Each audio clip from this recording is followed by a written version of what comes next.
All right, here we are in Lake Placid, New York. As you can see, it's the site of the Olympic Games. Happened twice here. Still some Christmas decorations up, and this is the speed skating oval. And beautiful night for people to be out skating. And we're going to be doing some exploring of Lake Placid tonight. It's a Friday night in January, and my wife and I are in town for the Aerial Freestyle World Cup. We're going to be seeing some Olympic gold medalists, some world champions. That building right there is where the U.S. Olympic hockey team, men's hockey team, beat the Soviets in 1980 in what is probably the greatest upset in the history of sports. And this is the 1932 rink. The other one was the 1980 rink, but the Olympics have been held twice here. So about half of this video will be exploring Lake Placid. Then I'll show a little bit of the Aerial Freestyle World Cup over at the camping complex. Now, believe it or not, Lake Placid is the backup site for the Olympics next year for the bobsled, luge, and skeleton, if Italy is not able to properly complete their bobsled track. So the part of the Olympics next year will be held here in Lake Placid, if necessary. Now, I know it looks like the town is deserted. Kind of looks like a ghost town, but it's not. There's lots of people. The restaurants and the bars are full. Actually, when there's a lot of people around, I don't film, so that's also why it looks like it's a deserted town. This is the Mike Eruzione team shop.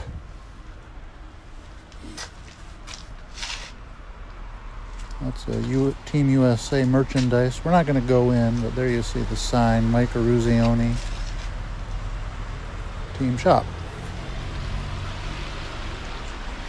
And Mike Eruzione was the captain of the team in 1980, the U.S. men's hockey team. He scored the winning goal with exactly 10 minutes left in the third period. They were behind 3-2, but they scored twice in the third period, 81 seconds apart. There you see the greatest upset in sports history. That's not just hyperbole. It really is the truth. Looks like an old-fashioned theater. We'll check it out.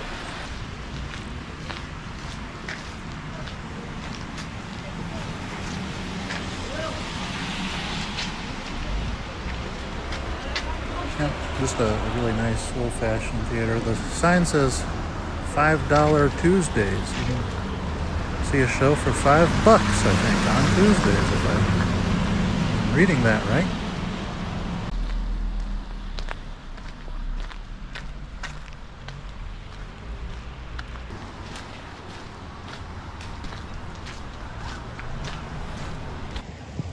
All right, one more look at the arena where the Miracle on Ice took place. I think I was saying a minute ago that Americans are a little bit biased when we call it the greatest upset in sports history. But 1980, at the height of the Cold War, a group of college kids essentially beat a professional all-star team from the Soviet Union. Mike Eruzione scored a left-handed wrist shot with exactly 10 minutes to go in the game, using the Soviet defender as a sort of a screen. The goalie had been switched out by the Soviets at the end of the first period because they were rattled to have let 2 goals in the first period. So a lot went on. And that's a sporting goods store called Locker Room 5.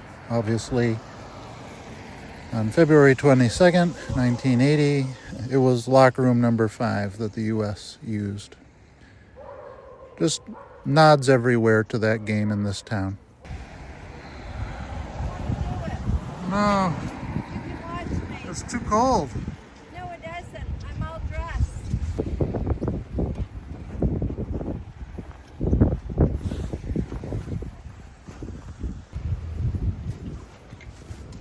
Well, you could probably hear that conversation. My wife wants to do a sled dog ride.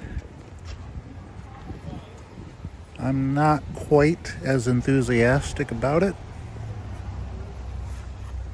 as she is. What do you think's going to happen here? Pike, Loon!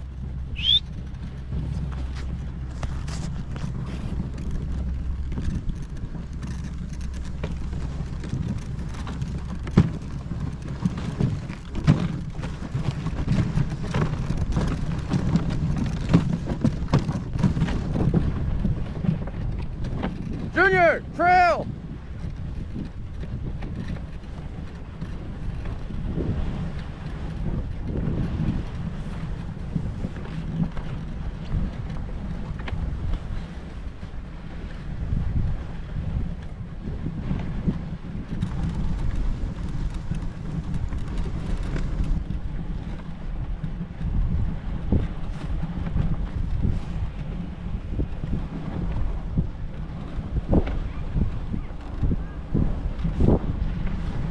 Go, Simba!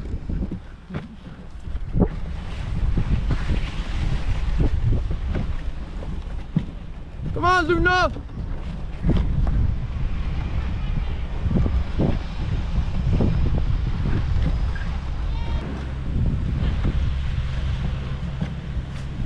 Come on, Looney!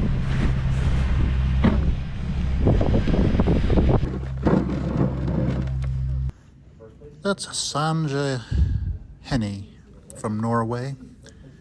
At the first Winter Olympics in 1924, she was 11 years old when she competed and finished last. It inspired her to keep going, and she won Olympic gold at the next 3 Winter Olympics, including the 1932 Winter Olympics held here. And here's the goal that Mike Eruzione shot the puck into with 10 minutes left in the third period. The go-ahead, and turned out to be the winning goal in the Miracle on Ice. And as you can imagine, here in the Olympic Village in Lake Placid, it was pandemonium after that game.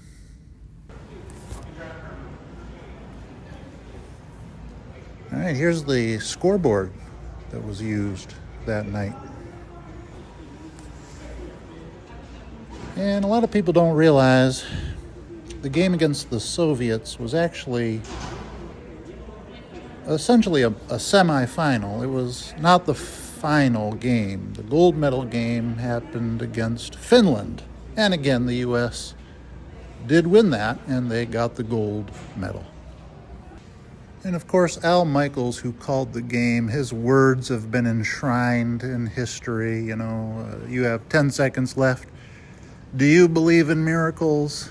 Yes. You know, just as the final horn sounded. All right, we've made it over to the jumping complex. We're going to see the Aerial Freestyle World Cup. I'm just going to show the sights and sounds. For providing fantastic facilities for our athletes, our remote judges doing their best to watch whatever they've got, our technical guys and video replays to get the information to our judges. Make your way upstairs because I believe dinner is being served as well as beer and wine. If you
behind us, you score. can see when they take off. Junio is on course.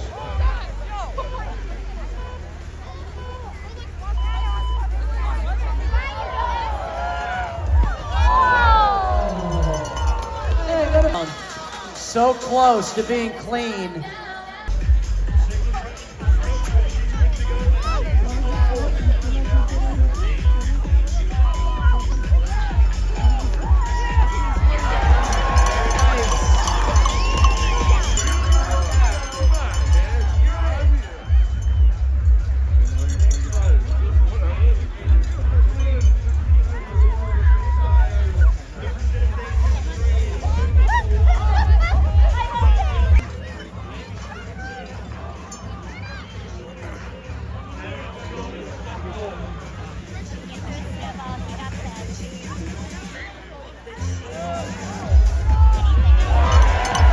Well, there you go, folks.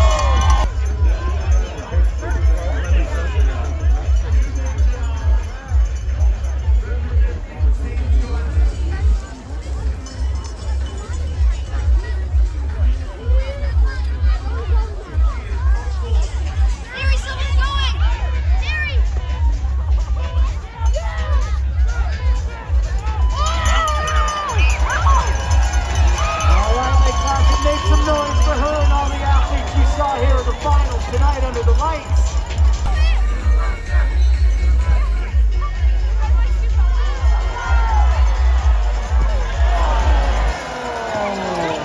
Let 'em feel that.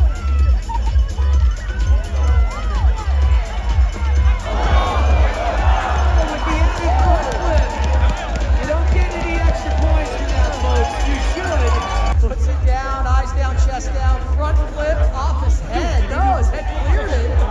Well, technically, he didn't even touch the snow. So what do the judges do with that?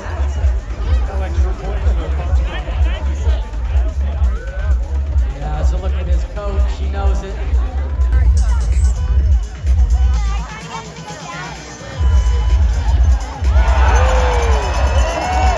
He wants to hear it. He wants to hear it, Lake Placid.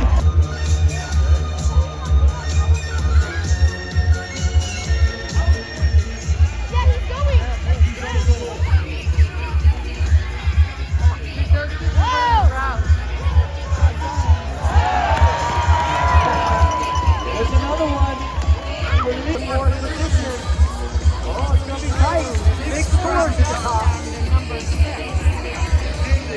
Big number 4 representing China. Full, double, full, full. Wang is on the wall.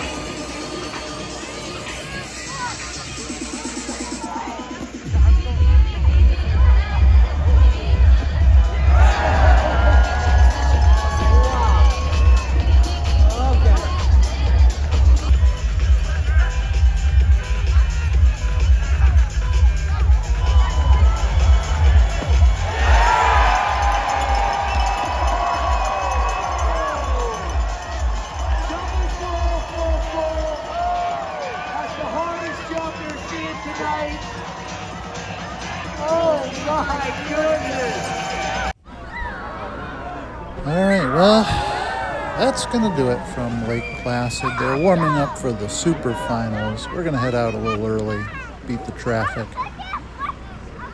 Hope you've enjoyed this. Look at Lake Placid. We'll see you next time. Bye-bye.